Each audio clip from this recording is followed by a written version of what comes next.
Sejam muito bem-vindos a mais uma de nossas análises. Hoje a gente vai mergulhar de cabeça em uma obra que é um verdadeiro marco da sociologia, o livro Inveja, uma teoria do comportamento social, do Helmut Schaech. Mas detalhe importante, nós vamos examinar tudo isso usando uma lente bem específica, que é a da Escola Austríaca de Economia. Por que isso? Bom, para os economistas dessa escola, não tem como criar uma teoria econômica que funcione no mundo real sem entender primeiro a ação humana. E o Schaech ele nos dá um raio-x completíssimo de um dos motores mais universais e, vamos ser honestos, mais obscuros dessa ação humana que é a inveja. Então, bora desvendar como esse instinto tão básico impacta a economia. O Helmut Schaech, que é esse autor fantástico, ele joga na mesa algumas verdades nuas e cruas que são absolutamente essenciais quando a gente debate livre mercado versus planejamento central.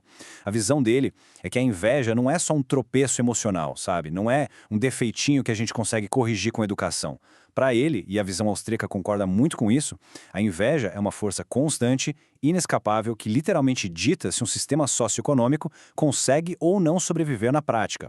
O nosso roteiro de hoje vai passar rapidamente por 5 pontos centrais: a natureza da inveja, a barreira da inveja, a ilusão da igualdade, a balança entre justiça social e inveja e, finalmente, como o mercado domestica a inveja. Começando então pela nossa primeira seção, a natureza da inveja, a base humana universal. Pela ótica austríaca, a gente não pode montar modelos econômicos baseados em seres humanos perfeitos e idealizados, porque, convenhamos, eles não existem.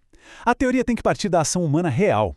E o que o Schaech faz é identificar a inveja não como uma emoçãozinha de momento, mas sim como um impulso universal. É aquele instinto quase primitivo de se comparar com o outro de forma ressentida. E o mais chocante, ele mostra que isso funciona como um mecanismo primário de controle social. Está presente em absolutamente todas as culturas conhecidas, sem exceção. Tem uma lógica puramente destrutiva na cabeça do invejoso que diz basicamente o seguinte: ninguém deve ter nada e ninguém deve se divertir. Ao contrário da ambição, onde a pessoa pensa, eu quero crescer e chegar lá, a inveja não quer elevar a própria vida. O foco é exclusivamente garantir que o outro perca. Pensando na praxeologia, no estudo da ação, a coisa é tão louca que a destruição da riqueza acaba sendo preferível do que ver o vizinho prosperar.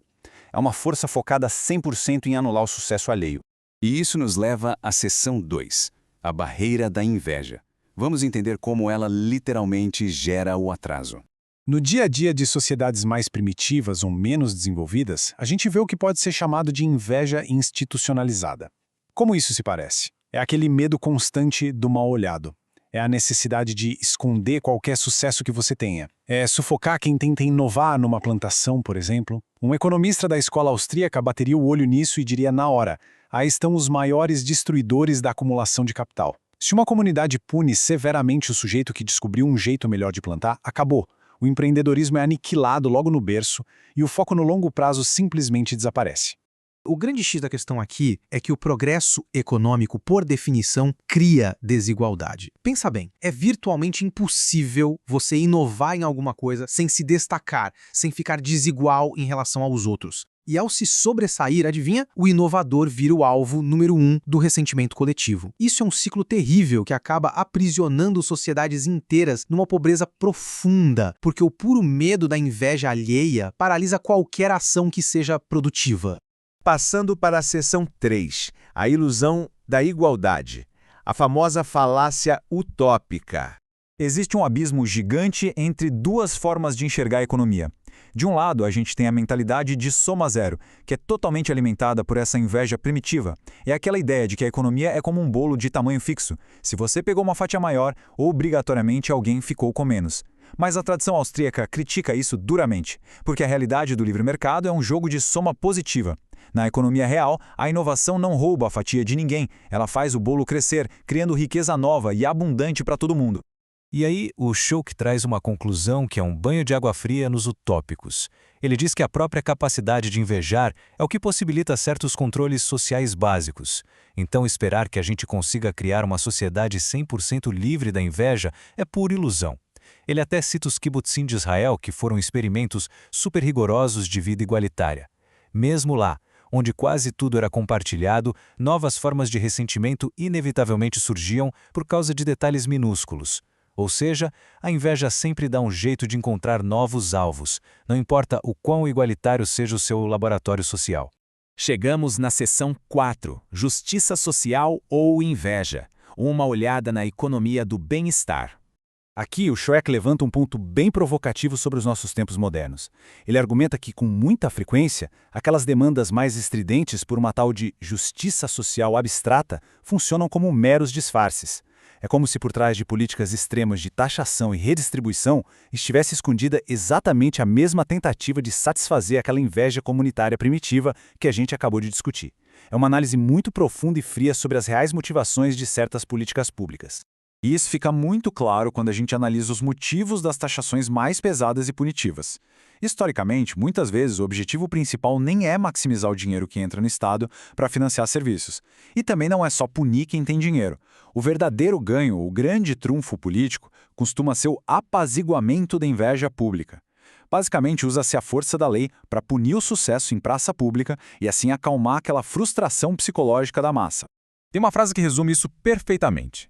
A igualdade pode até ser exigida no começo só em nome da justiça, mas no fim acaba sendo apenas em nome da inveja. E para um economista austríaco, as consequências disso são trágicas. Quando uma nação institucionaliza esse ressentimento e começa a confiscar o capital que, de outra forma, iria para a inovação e produção, a produtividade despenca. E qual é o resultado inevitável? O padrão de vida de todo mundo cai.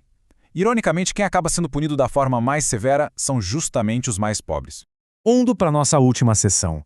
O mercado domestica a inveja, a solução que o livre mercado oferece.